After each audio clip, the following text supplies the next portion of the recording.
Apocalipse capítulo 3, do verso 1 ao verso 6, leremos esse texto alternadamente. Diz assim a palavra do nosso Deus: ao anjo da igreja em Sardes escreve: estas coisas diz aquele que tem os 7 Espíritos de Deus e as 7 estrelas. Conheço as tuas obras, que tens nome de que vives e estás morto. Sê vigilante e consolida o resto que estava para morrer, porque não tenho achado íntegras as tuas obras na presença do meu Deus. Lembra-te, pois, do que tens recebido e ouvido, guarda-o e arrepende-te, porquanto, se não vigiares, virei como ladrão, e não reconhecerás de modo algum em que hora virei contra ti. Tens, contudo, em Sardes, umas poucas pessoas que não contaminaram as suas vestiduras e andarão de branco junto comigo, pois são dignas. O vencedor será assim vestido de vestiduras brancas, e de modo nenhum apagarei o seu nome do livro da vida. Pelo contrário, confessarei o seu nome diante de meu Pai e diante dos seus anjos. Juntos, quem tem ouvidos, ouça o que o Espírito diz às igrejas. Amém. Oremos. Querido Deus, fala ao nosso coração nesta manhã, ilumina a nossa mente, nos incomode, Deus, porque às vezes corremos o risco de entrar na tua casa e sairmos sem sermos alimentados, confrontados, orientados. Por isso, Deus, que nós saiamos hoje diferente de como entramos, que possamos ser profundamente impactados pela tua boa palavra. Esta é a nossa oração no nome de Jesus. Amém. Algumas pessoas têm a capacidade de fazer as outras rirem. Isso é raro. Um bom humorista, geralmente ele é destacado no meio de um público, tá? Então as pessoas que têm um senso de humor aguçado, elas conseguem trazer uma determinada alegria para o ambiente e para um núcleo de pessoas em que ela está inserida. Nosso país é um país que tem um humor muito aguçado. Nós temos bons comediantes, pelo que tudo indica, eles vão começar a desaparecer, mas aqueles que ainda podem fazer humor têm que aproveitar. Algo que também sofreu muito nos últimos anos e foi desaparecendo foram os circos. Hoje a gente tem bem menos circo do que a gente teve no passado. E o circo é ainda um lugar maravilhoso onde você vai sabendo que vai rir. Principalmente da figura central do circo. Quem é a figura central do circo? O palhaço. O palhaço ele consegue arrancar risos com as suas brincadeiras e com o seu senso de humor. Eu me lembro quando pela primeira vez a Bia foi num circo, ela tinha de 1 para 2 anos, e ela foi ver o desenho ou os personagens que ela mais gostava naquela fase da vida, que era Patati Patatá. Patati Patatá era um sucesso, uma febre, e nós levamos a Bia e ela ficou tão impactada de estar ali diante do Patati Patatá que o café da manhã e o almoço saiu todo assim, de tanta emoção. Eu falei, agora você vai ficar até o fim, porque e realmente nos traz muita emoção, quando nós estamos diante de pessoas assim que admiramos tanto, e principalmente quando se trata de humor. Agora, tem uma história de que um médico numa determinada cidade do interior, quando as pessoas chegavam lá para serem atendidas reclamando de depressão, tristeza, ele indicava o circo. Tinha um circo permanente na cidade e ele falava, vá ao circo essa semana e você vai sair de lá melhor. E isso realmente acontecia. Toda vez que a pessoa ia, ela ria tanto que ela melhorava o seu humor e ela tinha então dias melhores depois de passar um tempo ali no circo vendo as brincadeiras do palhaço. Até que, de repente, o médico recebe uma pessoa nova, diferente, que ele nunca tinha visto, e essa pessoa reclama também de depressão e fala, olha, eu estou muito mal, estou muito triste, e o que o médico faz? Recomenda para que aquela pessoa vá até o circo naquela semana e saia de lá com o seu humor um pouco mais estabilizado. Só que aí o médico ouviu daquele paciente, mas eu sou o palhaço. E nós já ouvimos histórias de quantos palhaços que carregam no próprio coração uma tristeza muito grande, fazem as pessoas rirem, e às vezes todo esse trabalho, esse mecanismo, ele funciona apenas quando o indivíduo está mascarado, Quando a máscara é retirada, o que tem por dentro ali é um grande vazio, uma tristeza profunda e talvez até uma depressão por detrás daquela máscara ou daquela fantasia que tenta tirar das pessoas o riso e a alegria. Aliás, se você for em alguns consultórios de psicólogos e talvez até psiquiatras, você, se for uma pessoa muito brincalhona, pode ouvir que a sua brincadeira é uma tentativa de esconder as dores do seu coração. Tem gente que chega a afirmar isso. Eu, por ser brincalhão, não sei se eu concordo plenamente. Não sou tanto, sou uma pessoa até séria, mas eu gosto do senso de humor. E é difícil você usar o senso de humor, porque às vezes ele pode entrar equivocadamente e isso trazer um transtorno para você. Eu me lembro, e já falei isso aqui, nós estamos tratando sobre emoções na quarta-feira, na Teologia Interativa, e eu vim de uma igreja, a minha igreja anterior, eu era a pessoa mais séria da igreja. Então vocês imaginam a complicação que era, dava muito problema, porque às vezes no aniversário um determinado irmão fazia uma brincadeira, que o outro irmão ficava chateado, saía no meio do aniversário e terminava em gabinete pastoral. O bom é que gerava trabalho para mim durante a semana. Mas eu me lembro que eu tive que preparar uma série de estudos sobre brincadeiras, a santificação das brincadeiras. Qual a teologia para você exercer com adequação o seu senso de humor, porque não é fácil. Então, a alegria, ela é importante, mas às vezes ela mascara uma realidade de tristeza. E nós estamos diante de uma igreja que ela sofre exatamente esse paradoxo. Era uma igreja que tinha uma fama, mas por detrás da fama tinha uma realidade, e Jesus vai abordar exatamente a realidade que aquela igreja vivia. A cidade de Sardes era uma cidade muito relevante, muito importante. Ela havia sido fundada 1.200 anos antes de Cristo. Essa cidade, ela ficou muito famosa no ano 700 antes de Cristo, porque ela teve um rei ali chamado Giges. Giges foi um rei que explorou muito a riqueza da cidade e ela se tornou poderosa. Era uma cidade que geograficamente ela estava muito bem protegida, ela tinha muros, o seu exército era muito preparado. Então, enquanto haviam invasões em outras cidades, a cidade de Sardes, ela sempre era uma cidade guardada e tinha fama disso, de ser uma cidade protegida. Outra coisa muito curiosa é que, por causa dessa proteção e para manter essa proteção, ela tinha um sistema militar também imponente e a fama dela se espalhou por causa disso. Uma curiosidade era o rio Pactolo. Tem um rio, ou na época tinha um rio chamado Pactolo. Esse rio descobriram que tinha ouro em pó.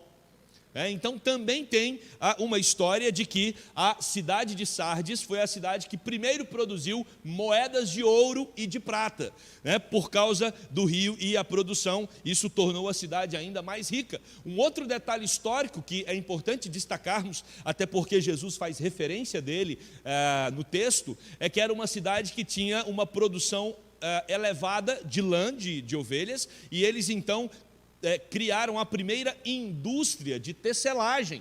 Então era uma cidade que tinha a sua importância, a sua relevância, a sua fama.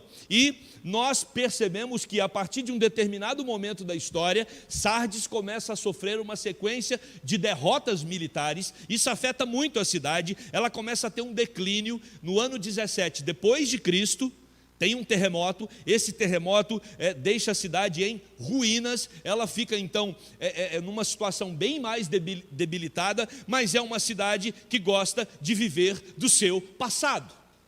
É uma cidade que tem uma atração muito grande pelo retrovisor. E ela precisa olhar para o retrovisor. Quem fala sobre isso também, sobre a Europa, é o reverendo Carlos Delpino, nosso missionário que está na Espanha.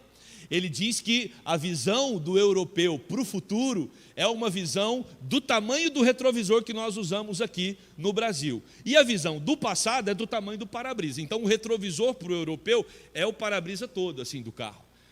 E olhar para frente é bem menor, porque de acordo com ele, pelo menos falando ali da Espanha, que os espanhóis eles precisam olhar para trás e se orgulhar da sua história. E isso não acontece só com a Espanha, isso é uma realidade de toda a Europa que já há alguns anos vem em um declínio em várias áreas, ok? Então, quando nós olhamos para Sardes, é essa figura que a gente tem que ter, uma cidade que se orgulhava pelo seu passado, mas ela tinha esse orgulho. ela tinha esse orgulho, a cidade tinha. Nós temos enfatizado aqui, ao longo dos domingos, tratando das igrejas da Ásia Menor, que essas igrejas, as igrejas, possuíam características da sociedade em que elas estavam inseridas. E aí, irmãos, nós precisamos olhar para esta igreja e para as demais, e olhar para a nossa igreja. Não faz sentido a gente só acumular conhecimento sobre a igreja de Sardes. Nós precisamos observar aquilo que Jesus está dizendo e ver que aplicação isso tem para a igreja presbiteriana da Gávea. Porque certamente Deus tem algo a nos comunicar através desse texto. E uma curiosidade é que se nós somos a igreja presbiteriana da Gávea, certamente a nossa igreja tem marcas da sociedade na qual ela está inserida. Ou seja, existem características da sociedade ou das pessoas que moram na Gávea, das pessoas que moram na Zona Sul, das pessoas que moram no próprio Rio, né? Existem características peculiares dentro da igreja que são marcas da sociedade de maneira geral. Vocês concordam com isso? Então nós somos uma igreja que reflete muitos aspectos da nossa sociedade. Não tem como eu pegar esse exemplo que eu estou falando da igreja de onde eu pastoreei e falar, puxa, mas lá tinha tantas características boas, vou trazer essas características para a Gávea no Rio. Não vai funcionar, porque o contexto sociocultural é diferente, a linguagem é diferente, o humor é diferente, as emoções são retratadas de forma diferente, né? Os relacionamentos têm ênfases diferentes, e nós precisamos respeitar esse contexto sociocultural. Por outro lado, nós precisamos também olhar para dentro da nossa igreja e ver se nós não estamos nos apropriando de coisas da sociedade que, de algum modo, nos impedem de viver o Evangelho. Porque às vezes o contexto no qual nós estamos inseridos tem uma característica que isso pode ir contra aquilo que está nos evangelhos. Por exemplo, nós sabemos que uma das marcas da Zona Sul do Rio de Janeiro é a individualidade. As pessoas são individualistas, cada um vive no seu mundo. Por mais que tenha aquela conversa terapêutica na fila do banco, onde a pessoa escancara o coração, cada um tem o seu mundo isolado. Cada um bloqueia-se no seu universo. E o acesso, né, de outro, e se for um estranho, o acesso é menor ainda. As pessoas não têm uma facilidade de entrar umas no mundo das outras. E isso nós estamos falando de característica de Zona Sul. E aí eu me lembro da casa da minha avó no interior de Goiás, que a porta da casa dela ficava aberta. E qualquer pessoa entrava para beber água. E para mim, aquilo na casa da minha avó era natural. É claro que violência, nada, né? Todo mundo conhecia todo mundo, uma cidade muito pequena. Se alguém queria almoçar, era só chegar. Era só chegar, não tinha que marcar, não tinha que agendar nada. Ô, dona, minha avó chamava Ana, mas o apelido era Naíca. Ô, dona Naíca, vem almoçar. Ô, meu filho, entra, vamos almoçar. Simples assim. Hoje não tem mais isso. Hoje nós temos sociedades, tanto até no interior isso já acontece, mas na nossa região aqui isso é mais característico. Você tem pessoas individualistas. Esse individualismo não pode atingir a igreja. Entenderam a diferença? A igreja não pode ser um lugar de pessoas individualistas, porque o individualismo mata a vida comunitária.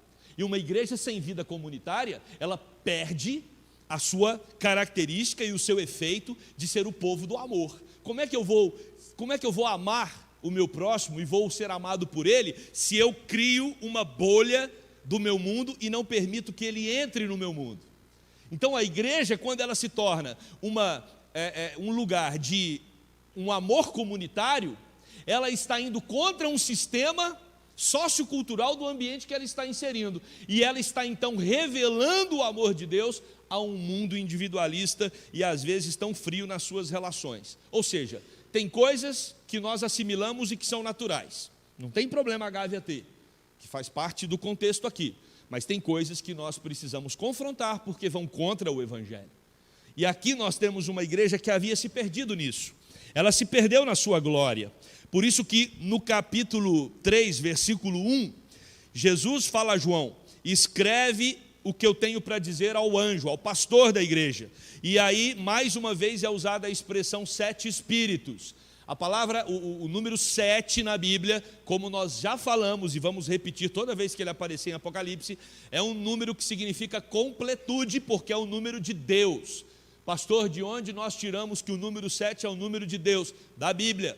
Foi no 7º dia que Deus descansou. É no 7º dia que nós descansamos. Hoje é o nosso 7º dia, o domingo. Paramos tudo, consagramos esse dia a Deus, porque é o dia do Senhor, o 7º dia da semana. Ah não, mas domingo é o primeiro. Depois que Cristo ressuscitou no domingo, a igreja começou a se reunir no primeiro dia da semana, que para nós é o dia de descanso. E aqui nós temos então o número 7, né, fazendo uma referência ao Espírito de Deus, ou seja, é o Espírito na sua completude. Quando a Bíblia diz que o Espírito Santo de Deus habita em nossos corações, não é uma parcela do Espírito, não é que o Espírito está em nosso coração por algumas horas durante o dia, não, é a plenitude do Espírito, é o Espírito na sua totalidade, que habita em nossos corações. Então o que João está dizendo aqui nesse texto, Cristo diz para ele a comunicar àquela igreja, os 7 Espíritos de Deus, ou seja, o Espírito pleno de Deus, comunica as 7 estrelas. E qual é a comunicação? Conheça as suas obras.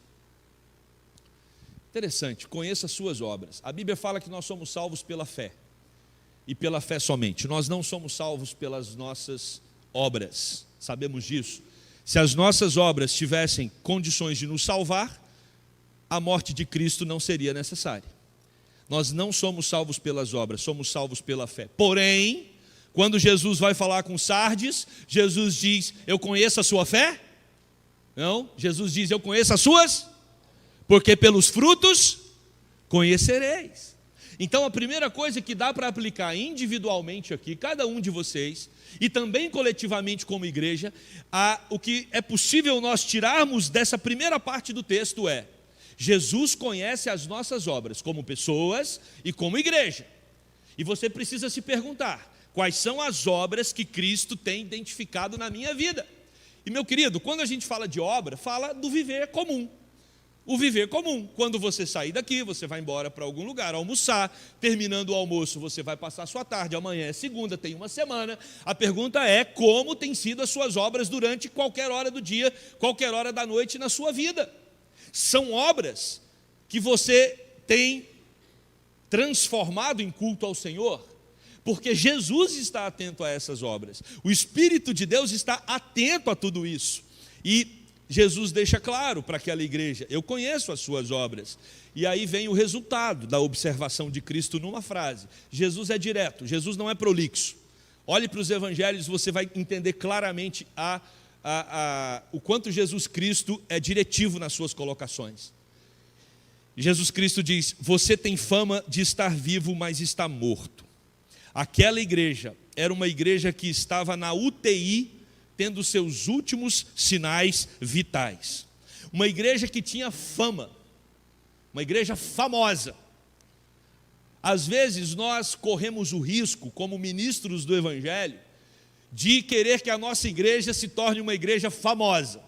E não sei o quanto você observa isso, mas na nossa cidade tem igrejas famosas, que quando você fala assim, igreja tal, naquela igreja participa de lá fulano de tal, aquela igreja tem 10 mil membros, já passou na porta da igreja na hora antes do culto começar, a fila de carro, igreja famosa. Igrejas famosas, não tem problema a igreja se tornar famosa. A igreja de Sardes era uma igreja famosa, era uma igreja conhecida por todos, e às vezes nós corremos o risco de espalhar famas que não são verdadeiras, né? Supervalorizar a nossa igreja, colocar a nossa igreja num patamar acima do real. E aqui eu quero fazer um convite para você. Conheça a sua igreja, conheça a igreja da Gávea, conheça a igreja da Gávea, conheça a sua igreja presbiteriana no Rio de Janeiro, conheça a sua igreja presbiteriana do Brasil. Eu tenho uma notícia que talvez vai te entristecer. Nós temos as nossas mazelas, nós temos os nossos podres. Não se engane, não se engane. Tem coisa na igreja presbiteriana que eu tenho muita vergonha, e por isso que eu não vou te contar. Isso me dá tranquilidade para entender que a nossa igreja não é melhor que a Batista, não é melhor que a Assembleia de Deus, não é melhor que congregacional, metodista, luterana. Nossa igreja é como qualquer outra. Como qualquer outra. E se você tem o sentimento de que a sua igreja é melhor do que as outras, talvez esteja na hora de você reavaliar os seus sentimentos ou então conversar comigo.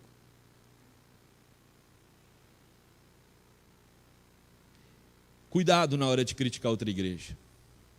E é por uma razão muito simples. A igreja é formada por pecadores. Por pecadores. Igreja presbiteriana só tem pecador. Falei besteira? Não. Tem gente que está olhando para mim assim como, será, pastor, que só tem pecador mesmo na nossa igreja? Eu garanto para você. Por isso que a gente começa o culto confessando. Toda semana a gente confessa. Eu fui abordado por um visitante que está chegando aqui com uma questão que eu nunca tinha analisado dessa forma. Ela falou assim, pastor, eu comecei a frequentar a igreja da Gávea e eu me sinto um pouco desconfortável na hora da confissão. Eu falei, por quê? Ela falou assim, porque dá a impressão que a gente fala assim, vamos confessar agora, e aí zera para começar a semana e pecar de novo. Aí toda semana a gente está zerando, né, o pecadômetro, né? E eu falei, olha que eu nunca prestei atenção nisso, mas faz sentido. A gente confessa porque toda semana a gente está pecando mesmo. Todo dia a gente está pecando. Somos uma igreja pecadora. E nós precisamos entender isso e não esconder isso. Nós precisamos entender que o Jesus que está escrevendo para 7 igrejas da Ásia não fica falando só dos pontos positivos da igreja, não. Ele fala dos positivos, mas ele também expõe as podridões. E se nós queremos ser uma igreja saudável, a gente não tem que construir um marketing de palhaço, aonde a gente só mostra a alegria do circo, não. A gente precisa tirar a nossa fantasia, a nossa máscara, e começar a entender quais são os elementos que geram em nós uma tristeza, uma angústia, e os nossos defeitos que impedem a gente de ter uma espiritualidade sadia. Aliás, essa foi a ênfase no ministério de Jesus quando ele lidou com a liderança religiosa do seu tempo. Jesus falava o que para os fariseus? Vocês são hipócritas. O que é hipocrisia? Hipocretês, teatro. Vocês têm uma espiritualidade teatral.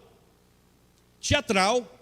Vocês querem se passar como pessoas espirituais, mas quando tiramos essa máscara teatral de vocês, o que nós enxergamos é que vocês são como sepulcro caiado, ou seja, vocês são como um jazigo aberto, vocês fedem.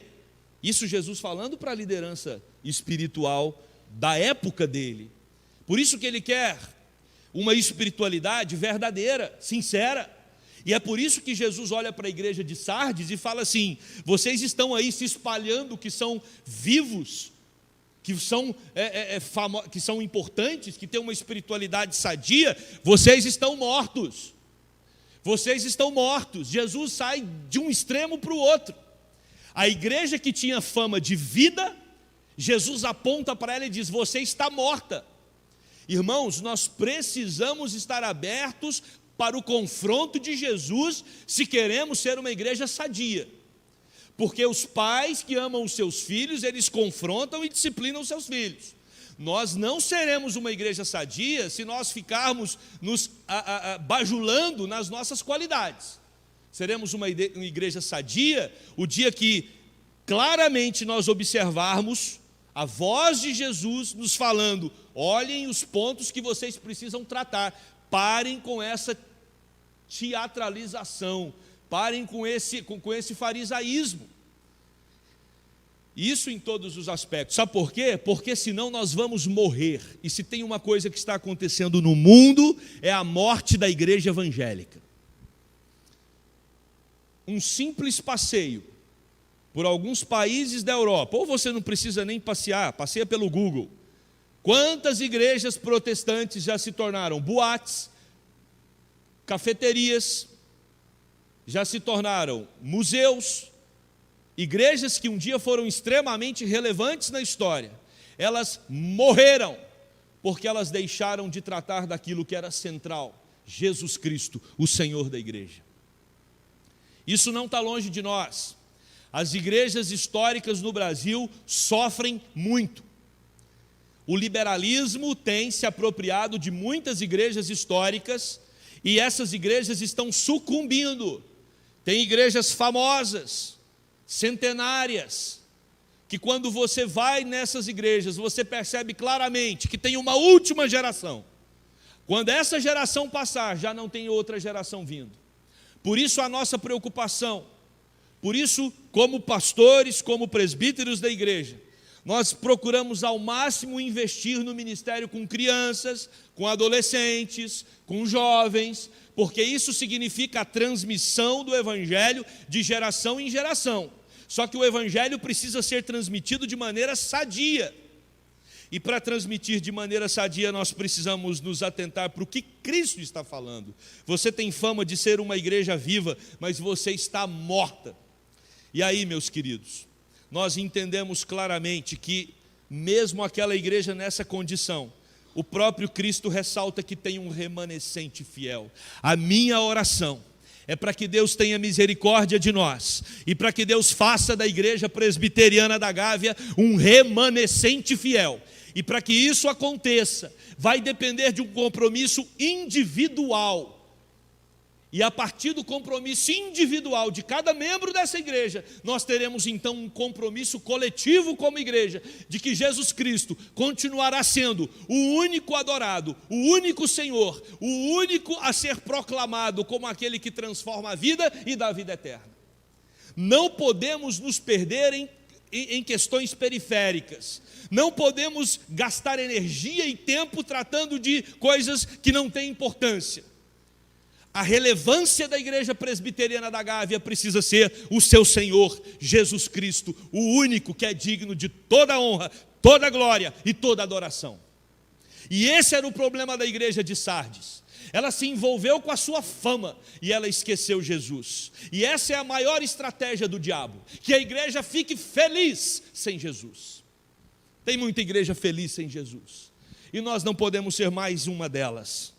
Por isso, nós temos 5 imperativos. Olha só, Jesus está usando 5 imperativos, 5 ordens, para que aquela igreja saia desse quadro terrível de enfermidade e seja uma igreja fiel, um remanescente fiel.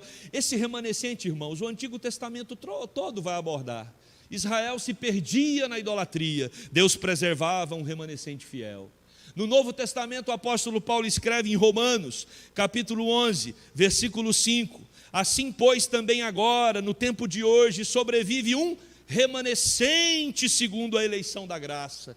Então, o remanescente, ele sempre vai existir. A igreja pode sucumbir, mas aqueles poucos que professam Jesus, que amam Jesus, vão permanecer. A nossa oração precisa ser: Deus, que façamos parte desse remanescente fiel ao Senhor. E aí, para isso, precisamos cumprir esses 5 imperativos, ou essas 5 ordens. A primeira delas: esteja atento, diz o versículo de número 2. Fique em alerta, não vacile, não durma no ponto. No grego, a ideia de estar atento aqui é: desperte-se desse marasmo, acorde desse sono profundo, pare com essa letargia, não viva essa espiritualidade superficial, essa espiritualidade de simplesmente congregar, participar, vem e participa do culto e vai embora. Não, junte-se aos seus irmãos, esteja aberto para um relacionamento mais intenso, ouça o que alguém tem para dizer, diga o que alguém precisa ouvir. Nós precisamos do cuidado mútuo, nós precisamos de admoestações. Falamos disso aqui na última quarta, na nossa teologia interativa. Eu preciso de alguém para me exortar. Irmãos, eu sou um perigo se alguém não me exortar, e você também é um perigo se não tiver alguém para te exortar, para te chamar a atenção em alguns pontos da sua espiritualidade. Mas nós só teremos liberdade para exortarmos uns aos outros à medida que nós caminharmos juntos, à medida que o outro compreenda que a minha exortação, ela está recheada de amor. É para o bem da pessoa, é para o bem da igreja. Nós precisamos estar atentos. Alguém precisa dizer: você acha que isso que você está fazendo é para a glória de Deus? Porque o perigo da nossa espiritualidade é a gente trocar os fins pelos meios e os meios pelos fins. Às vezes nós achamos que temos que manter uma igreja sempre com atividades. E eu me preocupo com isso. Não, o importante é a gente ter uma agenda legal. E aí você vai para os departamentos, o PH, SAF, UPA, adolescente, crianças, temos que ter programação, temos que fazer, vamos organizar isso, organiza aquilo, organizou aquilo, agora é aquilo outro, não pode parar, vamos manter a igreja ativa. E chega no final do ano, cumprimos o nosso agendaço, maravilha. E Jesus pode dizer, você está caminhando na direção de uma igreja morta, porque Jesus não pede de nós uma agenda lotada, cheia de atividades. O que Jesus pede de nós é que todas as atividades, de alguma forma, nos aproxime dele. Atenção, senhores presidentes de departamentos, líderes de ministérios e pastor da igreja. Se as nossas atividades não estão nos aproximando de Cristo, elas devem ser retiradas da nossa agenda, do nosso calendário. Por isso, na próxima reunião da diretoria, na próxima reunião do ministério, na próxima reunião dos líderes, o questionamento é: o quanto isso nos aproxima de Cristo?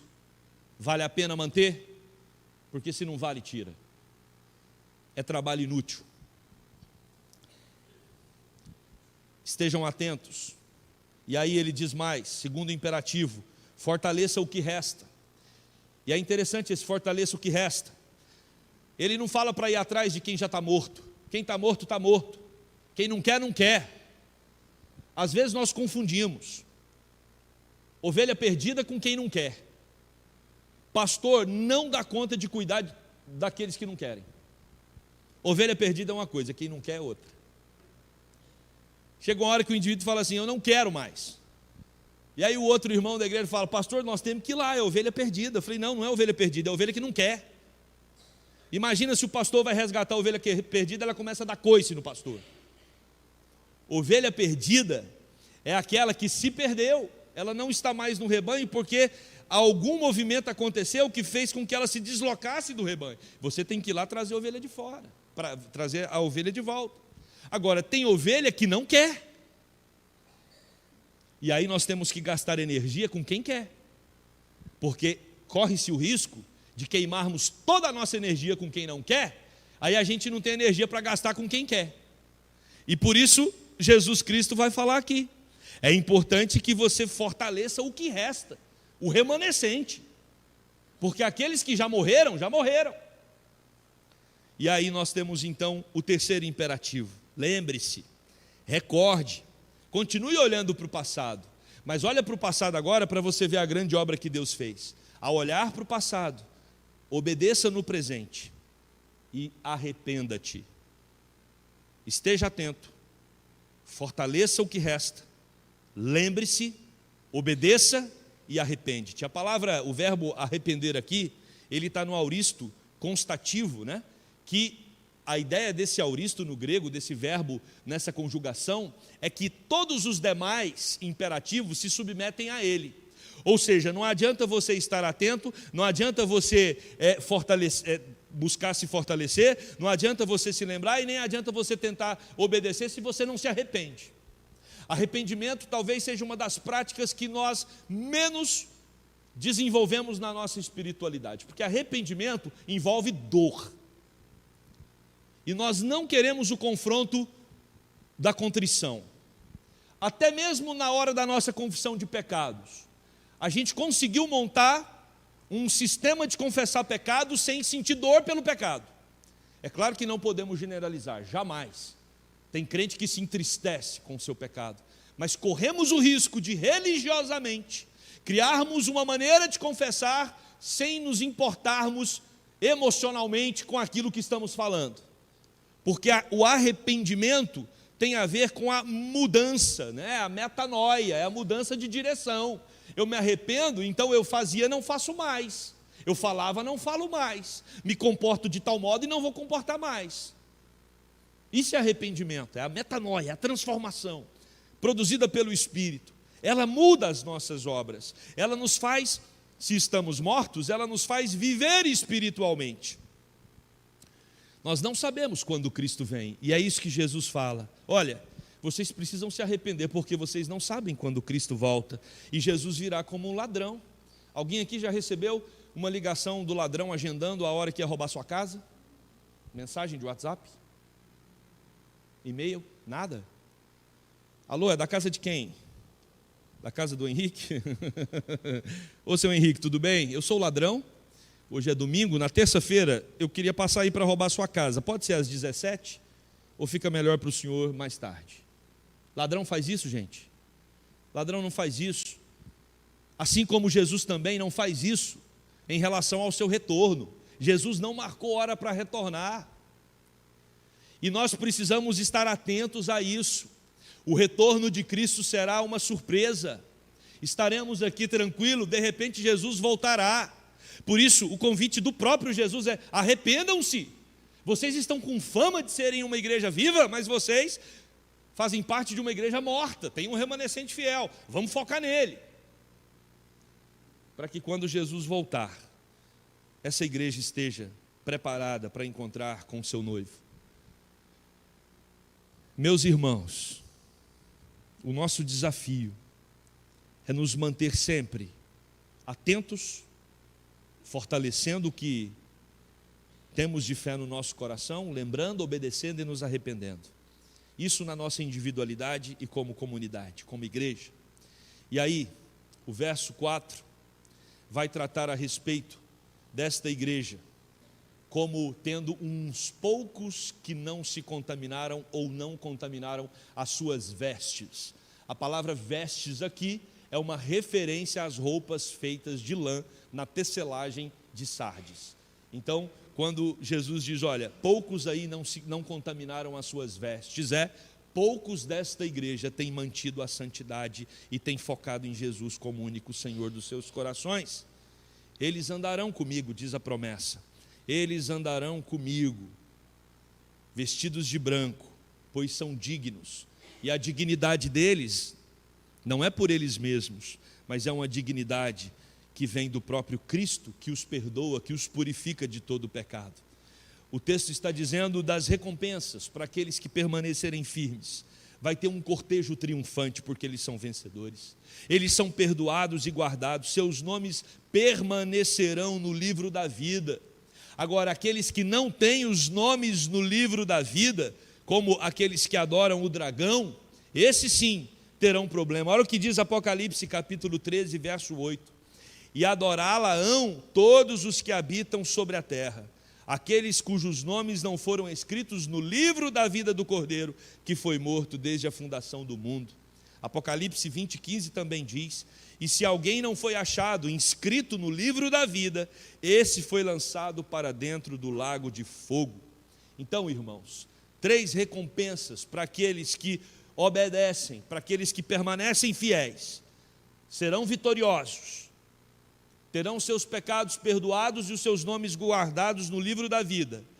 E, por último, o nome deles vai ser um nome reconhecido como fiel diante do Pai e dos anjos. Quando o Pai, no julgamento, olhar para esse remanescente fiel, o Pai vai perceber todo o pecado que os torna dignos de serem condenados. E Cristo vai dizer: Pai, por esses eu morri, e o meu sangue os purifica de todo o pecado. E aí você vai poder entrar e viver com Cristo por toda a eternidade. E o texto termina: aquele que tem ouvidos para ouvir, ouça o que o Espírito diz às igrejas. Jesus termina dizendo: você que está conseguindo ouvir essa pregação hoje, é o Espírito Santo que está dizendo a você. É palavra de Deus sendo pregada. A conclusão: será que nós não temos sido um pouco como os palhaços, tentando alegrar a nossa casa, a nossa vida, nos cercar de entretenimentos, às vezes rolando ali o dedo no celular, em busca de um vídeo ou outro que tenta trazer uma alegria, uma satisfação? Será que nós não estamos nos adequando ao formato desse mundo, assimilando as coisas desse mundo, nos intoxicando com a realidade daqueles que não vivem seguindo a Jesus? Será que nós não estamos nos acostumando com uma religiosidade que aparenta ser saudável, mas nós sabemos que por detrás da máscara, por detrás do ator, tem um personagem triste, sem vida, que já não vê graça no Evangelho, que já não vê sentido em Jesus, que às vezes já está muito encantado pelos jogos que promovem a dinâmica da sociedade dos nossos dias. Será que nós estamos atentos àquilo que é essencial para nós? Ou nós estamos perdidos como a igreja de Sardes? O que devemos aplicar hoje no nosso coração é que Jesus é o centro da nossa vida. Pastor, eu quero ser alguém que pertence ao remanescente fiel. Como isso pode acontecer? Centralize, canalize, conecte todas as áreas da sua vida a Jesus.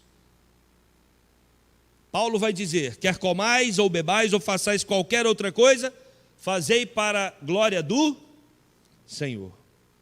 Jesus precisa ser o responsável pelo nosso dia, pela nossa noite, pela nossa refeição, por aquilo que fazemos e por aquilo que deixamos de fazer.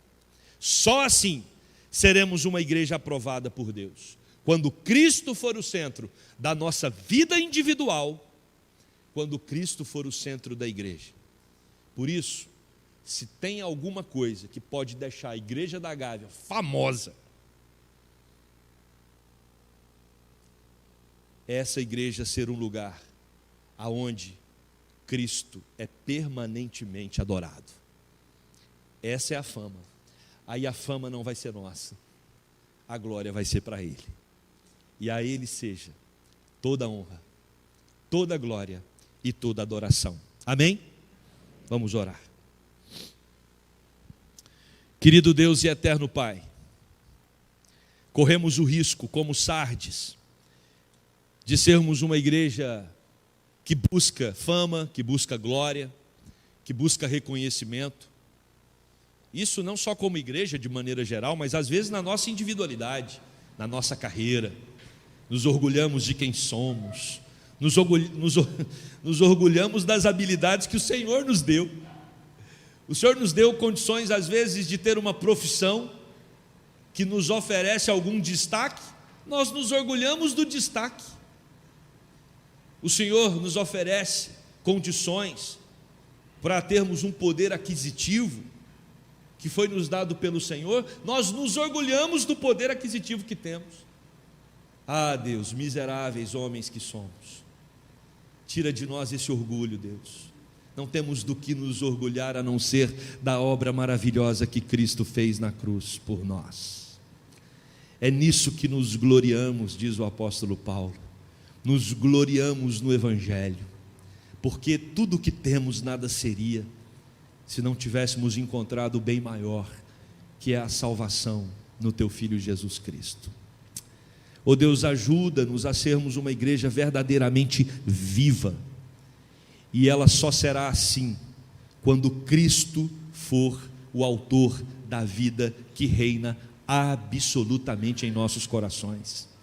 Por isso, Deus, consagramos a nossa saúde, consagramos o nosso intelecto, consagramos a nossa emoção, consagramos a nossa família, consagramos a nossa profissão, consagramos os nossos amigos, consagramos os nossos departamentos aqui na igreja, consagramos, Deus, os nossos ministérios ao Senhor. Tudo pertence ao Senhor, tudo é para a Tua glória, Deus. Que isso não seja uma confissão vazia, só de lábios, mas que isso, Deus, seja sincero e verdadeiro, saindo dos nossos corações, Deus. Que o Senhor seja o único adorado entre nós, e que a nossa vida seja verdadeiramente para a Tua glória, em nome de Jesus, amém.